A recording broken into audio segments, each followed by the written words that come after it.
todas con las skins de Fall Guys, las cuales han llegado acompañadas del Cybertruck de Tesla, del retorno de Deadpool a la tienda y de filtraciones importantes sobre el evento que dará inicio a la próxima temporada. Hey, soy Hiper y hoy te traigo todas las novedades de la última actualización de Fortnite.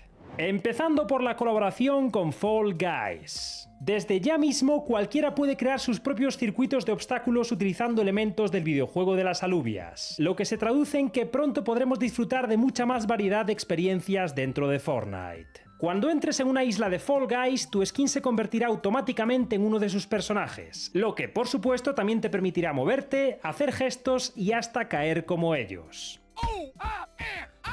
Aunque lo más interesante de ser una alubia en Fortnite es que también puedes construir, algo que sinceramente no esperaba ver jamás. Como tampoco esperaba que los de Fortnite se curraran un estilo de Fall Guys para gran parte de las skins del juego. Algunos personajes han quedado bastante bien, como por ejemplo Midas, Brutus o Cuervo. Sin embargo, otros se nota que están hechos por la misma persona que diseñó la skin de Gref, ya que por ejemplo Bananín parece un rapero desnudo, Cerbero es un mercenario con gorra de pato y mi skin ni siquiera tiene su afro. Espero que pase como con Lego y con el tiempo vayan mejorándolos. Por cierto, las únicas skins que no tienen estilo de Fall Guys son las de colaboración, y cuando te equipes una de ellas, tu alubia tendrá un aspecto predeterminado como este o este. Por ahora la colaboración con Fall Guys se limita al modo creativo, pero muy pronto también llegará al Battle Royale. Se ha filtrado que van a meter un circuito de obstáculos que funcionará de forma similar al minijuego de los aliens del capítulo 2. Básicamente interactuaremos con algo que nos transformará en alubia y nos teletransportará al circuito, donde tendremos que enfrentarnos a los demás jugadores en una carrera. Dicha carrera será bastante importante para la partida, ya que los primeros en tocar la corona recibirán un loot muy bueno. Además de este minijuego, seguramente también añadan misiones con recompensas gratuitas, concretamente esta mochila, este pico y esta música de lobby.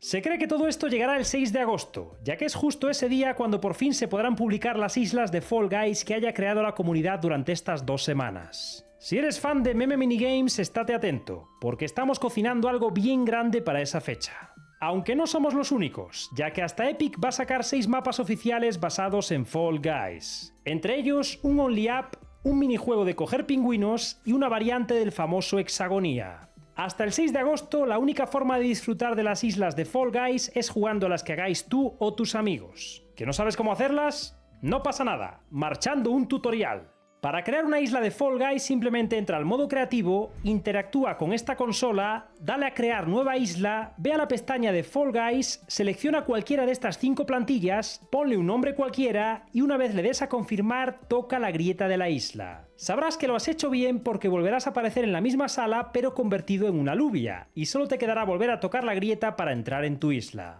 Así de fácil. Una colaboración que yo personalmente no me esperaba es la del Cybertruck, un vehículo que puedes conseguir totalmente gratis. Para hacerte con él tienes que completar las misiones de viaje por carretera de verano, las cuales irán desbloqueando desde el 23 al 31 de julio e irán alternando entre conseguir experiencia junto a tus amigos en los modos oficiales de Epic y conseguir experiencia en mapas de creadores, como por ejemplo Meme Minigames. Cuantas más misiones completéis, más recompensas desbloquearéis. Por ejemplo, si completas la primera recibes la canción American Idiot de Green Day. Si completas 3 consigues el envoltorio Camuflaje del Inframundo. Y si completas 6 te harás con la mochila Símbolo Solar.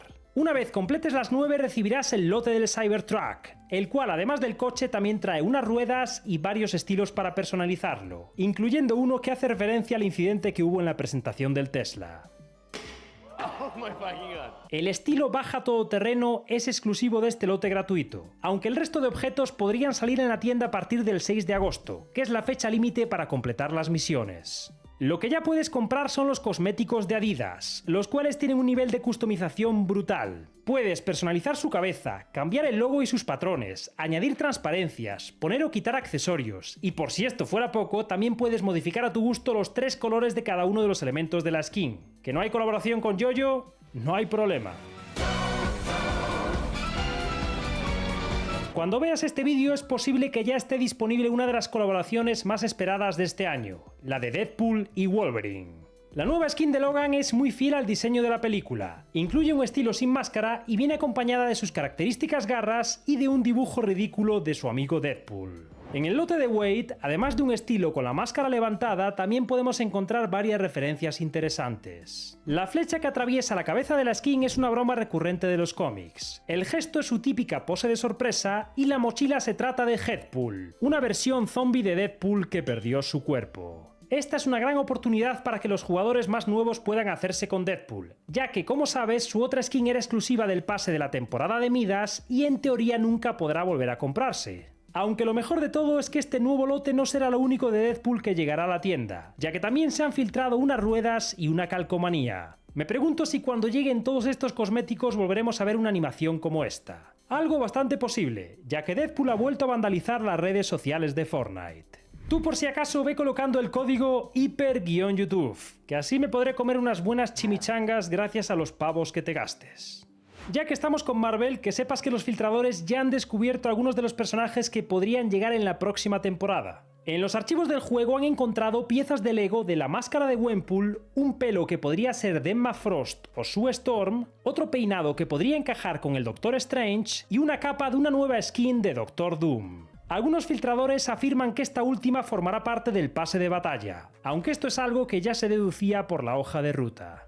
Justo antes de la temporada 4 tendremos un mini evento, y todo indica que este tendrá lugar en el Leviatán. La construcción de la tubería que une la refinería con el buque está a punto de finalizar, y cuando esto ocurra el nitro empezará a fluir hacia el barco, llenando así sus tanques de combustible. ¿Qué pasará entonces? Pues por un lado, el objetivo de Megalodón es usar el Leviatán para destruir la isla, pero por otro, aún quedan 2 temporadas más en este capítulo, así que su plan está destinado a fallar. Cuando completes todas las misiones de la historia recibirás esta pantalla de carga en la que se ve el artefacto de Hope con las 4 gemas colocadas. Cada una de las esferas proyecta una constelación diferente, y estas corresponden a personajes o a elementos que tendrán relevancia en la próxima temporada. La de arriba representa al Doctor Doom, la de la derecha a Hope, la de abajo a SWORD, que es una agencia de inteligencia del universo de Marvel, y la de la izquierda representa a la facción de Spectro, un grupo militar fundado por Midas. ¿Volveremos a verle de vuelta tan pronto? Parte de la comunidad está deseando que acabe ya la temporada actual, pero lo cierto es que a Desenfreno aún le queda alguna que otra carta bajo la manga. La semana que viene es probable que llegue la minigun de Nitro que se vio en esta cinemática, y según filtradores esta podría venir acompañada de la dinamita y la niebla curativa. En la primera mitad de agosto, Fortnite también planea sacar un modo de tiempo limitado en el que solo podrás usar armas cuerpo a cuerpo. Entre ellas, los nitropuños, la cadena de Hades, la hoja cinética, la guadaña del paralelo y el martillo de choque. Posiblemente este modo venga acompañado de misiones para ayudarte a completar el pase, aunque si no tienes mucho tiempo para jugar quizás deberías considerar hacerte con el nuevo pack de subida de nivel. Por 1200 pavos te llevas la skin del muñeco de prueba del páramo y un pack de misiones con el que no solo subirás hasta 28 niveles, sino que además también desbloquearás la mochila, el pico, el envoltorio y el estilo secundario de la skin. Hablando de skins, ya se ha anunciado oficialmente la del Club de Agosto. Se llama La Especialista, y por su aspecto parece una piloto de carreras o una mecánica. Sinceramente creo que ya hemos tenido bastantes personajes de este tipo, así que opino lo mismo que el amigo Mandarina. Está bien culero. Si buscas skins más originales, que sepas que próximamente llegarán el jefe obsidiano, Blair, Sorina Estelar y este lagarto del que por ahora solo conocemos su aspecto de encuesta. Esta misma noche también saldrá a la venta la skin de Alana, que por alguna razón la han llamado Ceniza. Ahora en serio, para conseguirla deberás comprar el pack de misiones de inicio de Lockjaw, el cual también incluye esta carrocería, 4 calcomanías y varias misiones para Rocket Racing con las que desbloquearás un estilo extra para la skin y las calcomanías de Scar y la maquinista. Completar las misiones se hará bastante ameno, ya que Rocket Racing acaba de recibir la actualización de la Isla Inferno, la cual incluye 7 circuitos totalmente nuevos como Isla Calavera, Cueva Cerúlea y Refugio Rocoso. También han metido un nuevo modo llamado Carrera Casual, en donde podrás practicar tus skills al volante sin que afecte a tu rango. Que por cierto, este se ha reiniciado, así que si quieres conseguir las recompensas de esta temporada te va a tocar volver a competir de nuevo. Si eres más de conducir en el Battle Royale estás de suerte, ya que han añadido una nueva emisora de radio llamada Viaje por Carretera de Verano, en la que podrás disfrutar de temazos de artistas como Gorillaz, The Weeknd y Foo Fighters. La mala noticia es que han quitado mi querida Radio Underground, así que tristemente mi voz ya no está dentro del juego, al menos por ahora. La que sí escucharemos pronto es la de Karol G, la artista estrella de la próxima temporada de Festival. Según los filtradores, este sería el pelo de su estilo de Lego, el cual la verdad encaja con el look de la cantante. Gracias a la hoja de ruta sabemos que después de Karol G viene el mismísimo Snoop Dogg. Pero, ¿y luego? Pues se ha filtrado que el pase de festival de diciembre será del grupo New Jeans, una banda femenina de K-pop que se ve que lo está petando desde hace ya un par de años. Otro artista que llegará pronto al juego es el DJ Alan Walker, algo que sabemos gracias a estos cosméticos que van a meter en Rocket League y que seguramente también acaben en Fortnite. Si juegas al modo de Lego, te interesará saber que muy pronto añadirán autobuses de batalla, los cuales servirán para viajar rápidamente de un lugar a otro de tu mundo. Lo único que me da un poco de miedo es la forma en la que lo han anunciado, ya que en el tweet dicen actualización gratuita. ¿Significa eso que en el futuro van a meter alguna de pago? Por el bien del modo de Lego, espero que no. Y hasta aquí las novedades de Fortnite de esta semana. Gracias por llegar hasta el final y nos vemos, baby. Antes de irme, quiero dar las gracias a todos los que me apoyáis en la tienda de Fortnite, miembros de mi Patreon. ¡Nos vemos, baby!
dangerous in its own mind, because throughout these moving zones, if it ends up here still, all those buildings that are there could have any players hiding around any corner. And since there's no builds, they're not going to be easy to break through either.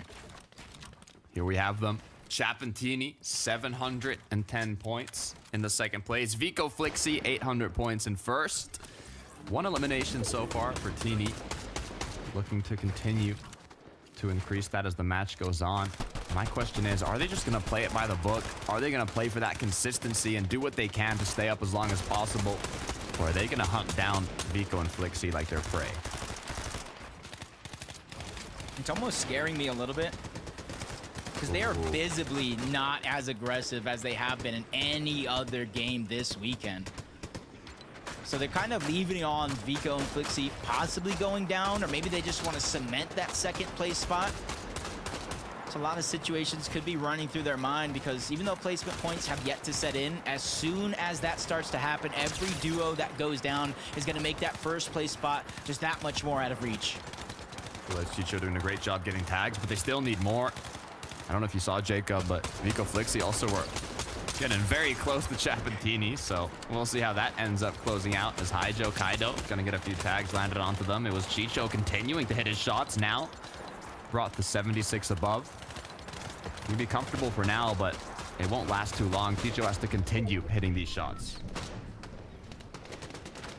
As it looks now, we got about 4 teams inside of the top 10 that are down and out of the game. And now Teeny's down as well. The top side of the leaderboard are just having a few struggles. He was at least able to get 2 eliminations before actually going down. That's a lot of loot. And if they can get that revive, that's a good chance and a refresh back in the game. We'll see if they're able to do it. Meanwhile, Phantom QNDX on the borderline of qualifying to the Global Championship. They need to have a big game here. Let's take a look at what just happened with Teeny. He got put into pressure, but it was no issue, as he was actually the one to secure the knock. He really just fell right back into the box, into Teeny's hands. Quick edits, man. Teeny's just playing with everything that he has to try to stay alive, closing the gap, a few eliminations there, but a 90-point deficit with Vico and Flixie still alive, and now every team that goes down is going to grant points, 1.5 time points than they did yesterday. You talk about 100 points for a win. The closer and Vico and Flixie get to this end game, the further and further away that Chap and T will get from getting first. Zone pulling east side of Reckless. Vico, Flixie. No, they have players close by, but they're playing extremely passive. They've had at least 3 eliminations in every single match they've played out, but this game, they don't want to risk anything. Yeah, Vico has the #1 spot all time for EUF NCS eliminations, taking it away from Veno, who had 40 the last time, but Swizzy's down. That's an open leaderboard spot, possibly up for grabs. Vanya, he fights back. Down goes T-Chips, down goes Desi. That was a huge battle there for Vanya, and a great chance for him to get the revive, but in comes Vico, in comes Flixie. They steal away all that loot. As hard as they fought, they get none of the rewards for it. Yoink, Vico, Flixie taking the free rewards. Little loot llama without the llama, as they've just gotten a nice refresh without having to put themselves at risk at all. But they're kind of in the middle of the pack now of all these duos that are boxed up close to each other. Swizzy, Vanya, they need to find heals. And they need to find it quick. The more and more they keep themselves in this position, they can't necessarily take the risk to elevate themselves with that crash pad like they did in games prior. They're flying through the sky like that. That's going to make them easy targets to get tagged out, especially from the players that are hungry for Surge.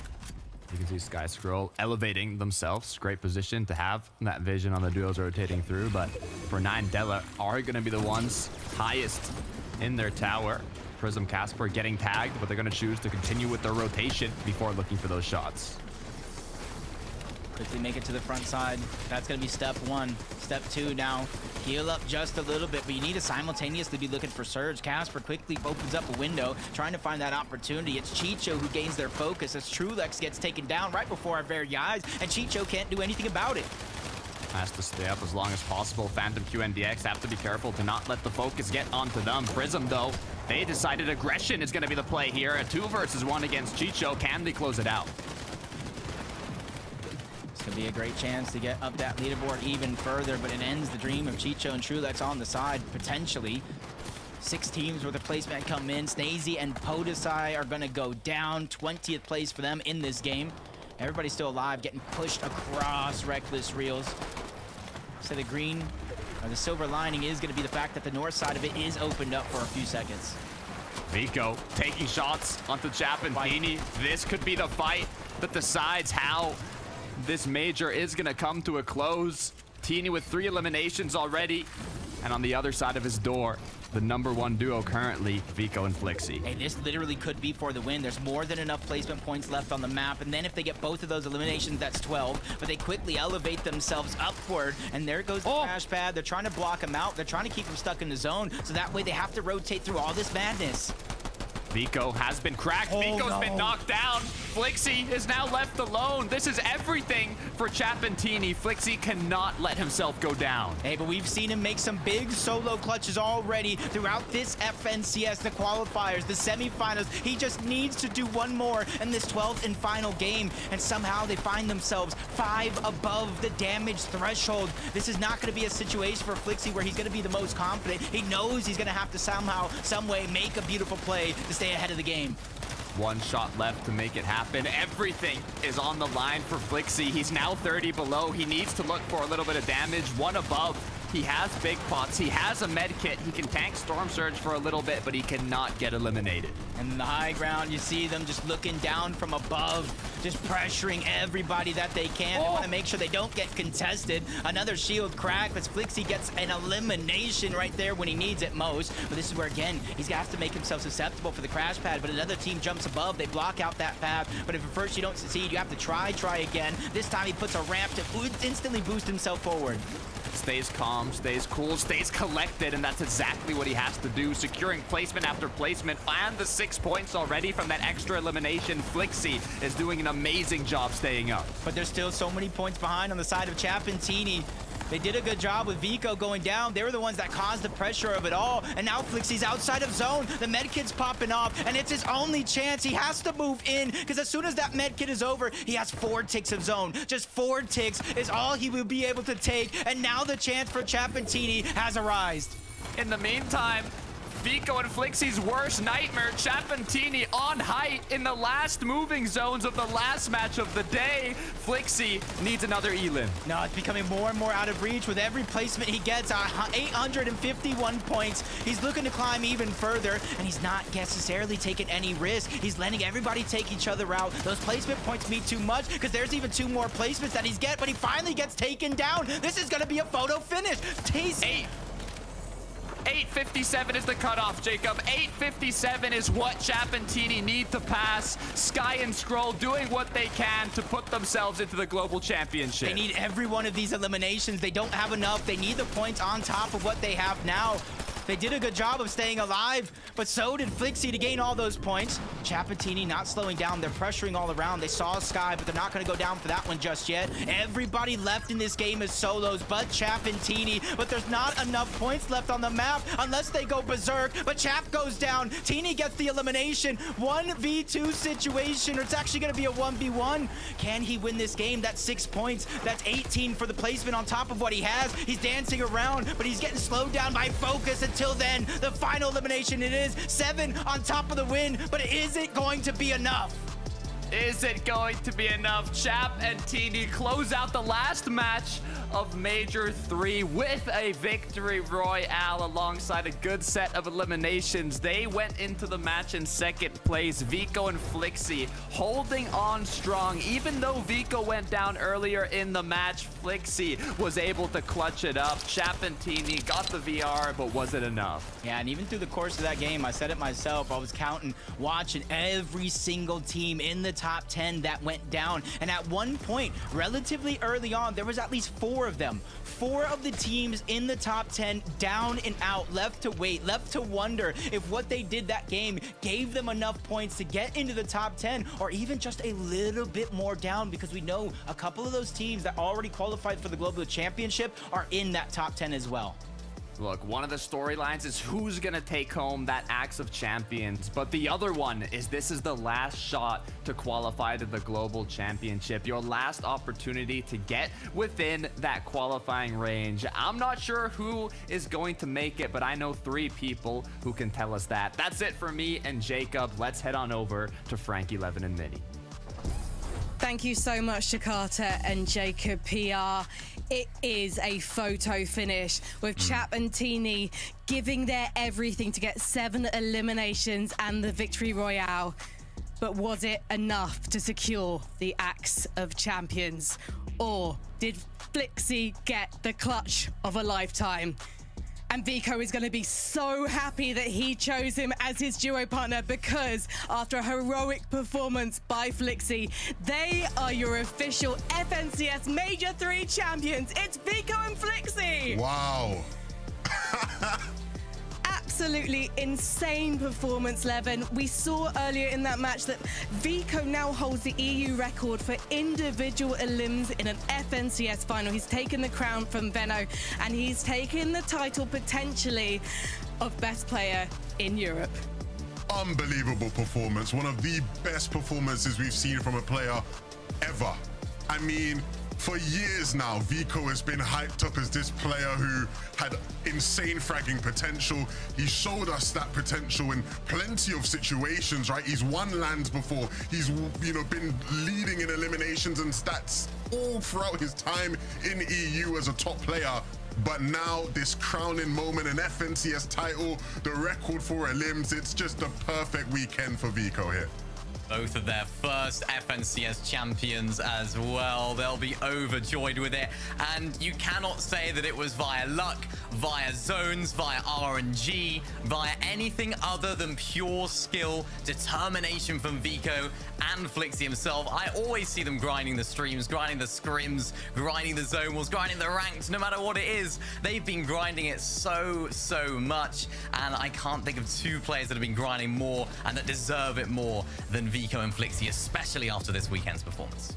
It's so exciting to see how much that hard work has paid off for these two as well. We knew that Vico could be a solo champion on LAN. We've witnessed that firsthand, but now to see him working so well as a duo partner, the development in this young player in the past year, Mini Miner, has just been such a privilege to witness. Yeah, we've always talked about the development of Vico, and then it always just goes a little bit wrong at grand finals. So much hype going into each grand finals, and now he's delivered. Now he's been able to prove, yes, I am an FNCS champion. I am one of the best individual players on the region and is such an asset to this duo. And of course, Flixie himself as well. He's been on the come-ups for so long. I mean, he performed incredibly well. I think it was major number 2 of Chapter 4 when he played with Grippy. And he always was one of those players that had the potential, that had the fragging ability. His IGL ability as well this weekend has been second to none. You've mentioned it so many times, Levin, the positions that they found themselves in, the game management, the zone management from both players. It's been so perfect, and I've never seen a greater duo come together here and just prove why they are one of the best teams in EU. When you look as well at this duo, their average eliminations per game in the grand finals was over 5. Where other duos would maybe take less risks and maybe be almost like a shadow of their former selves when it comes towards the last few games, this is a duo that just held on so fast. Maybe it was slightly surprising to see in Reckless Railways the zone falling in their favor, then maybe not having as many eliminations. Their average slightly went down after that final game, Levin. But this is a team that's going to do us so proud at global championships, because you know they're going to fight tooth and nail for every victory royale and every elimination on LAN. I hope they bring this energy to globals, man, because what a team. What two players. I mean, when they got together, again, everybody just sort of had these ideas of what they could be and what they could achieve, and to see that they've exceeded a lot of what people said, right? You know, I make the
and CZB, it's going to be their first time competing on an international FNCS LAN.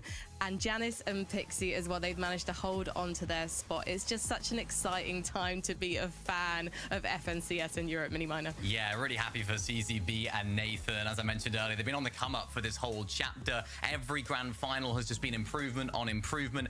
And this weekend, they've proven to us why we need to start looking at these guys as another duo that are just so consistent, making it to those end games, getting eliminations here and there as well. And they're one of those teams that I think can perform well under a LAN environment.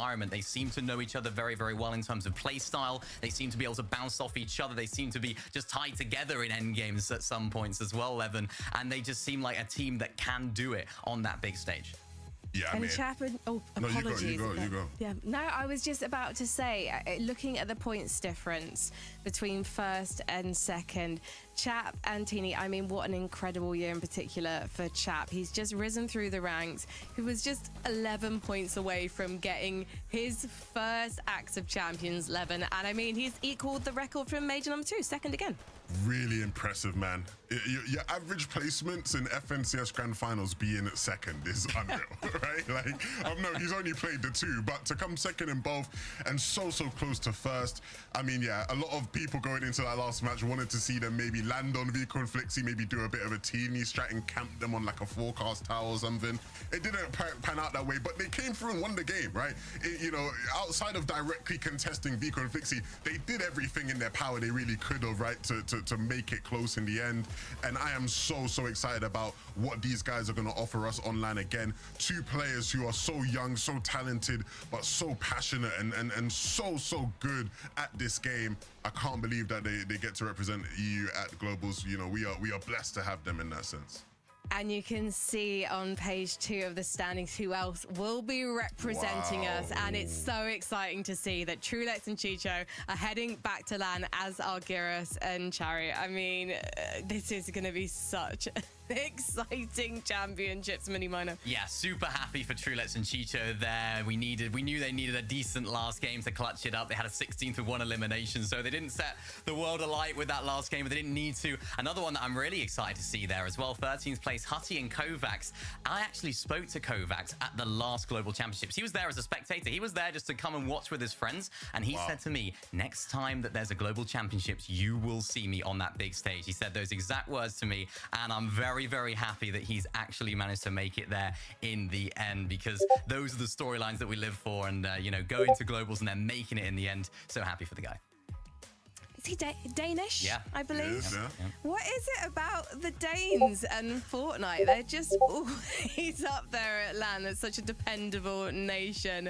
Shout out to everyone who came to see us in Copenhagen last year. Hopefully we'll get some Danes making the trip over to Dallas-Fort Worth. I mean, Levin, just looking at the level of competition in Major number 3 alone, do you think that Europe is looking stronger than it's looked in a long time? Europe's looking very strong. Look, you know, this season's been a weird one in EU. You know, a lot of EU connoisseurs, you'd say, have been looking at EU a bit spookily. You know, what's going on? It's felt a bit weird at times. But as you rightly highlighted, Frankie, the fact that top 5 in EU in this major here, the fact that all of them did very well last major, like, these are the best teams, I think, undoubtedly in EU right now, you would say, when you look at that top 5. And I'm very confident about their chances, you know, going into Globals to really rock the world and, you know, show up for EU, I'd say. Well, let's confirm who is going to be representing Europe in September, as we have got our final European qualified duos for the Global Championships, and actually all the regional qualifiers as well. So, for example, Alex and Webby from Oceania. I feel like that one was a given. Of course, they were efficient. They got it done all the way back in Major 1 Mini Minor.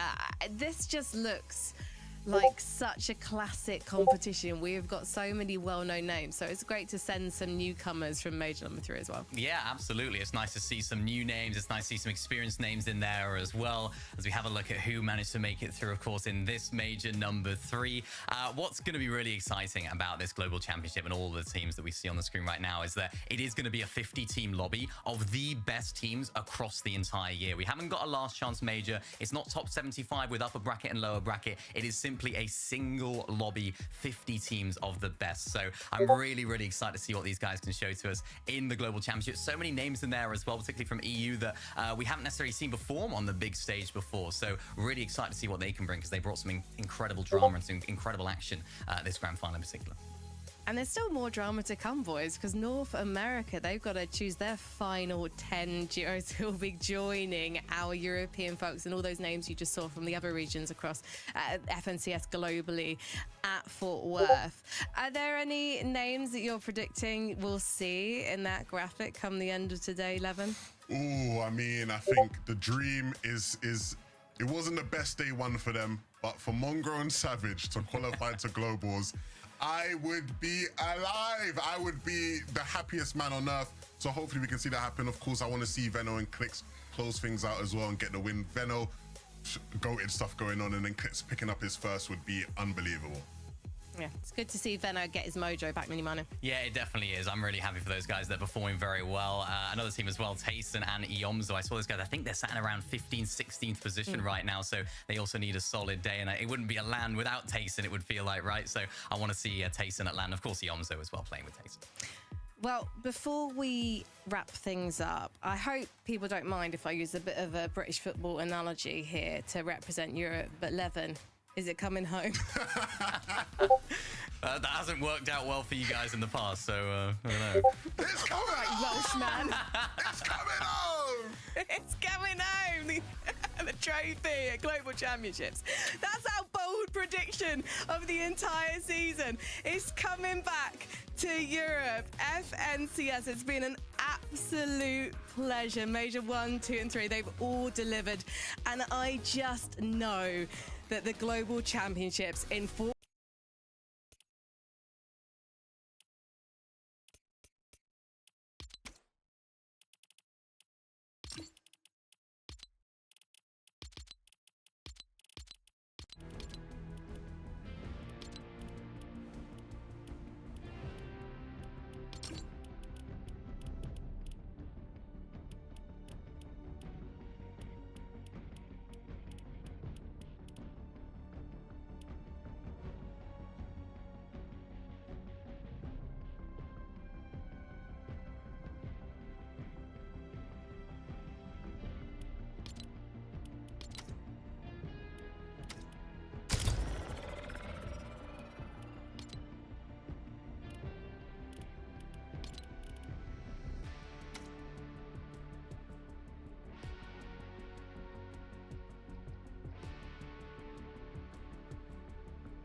you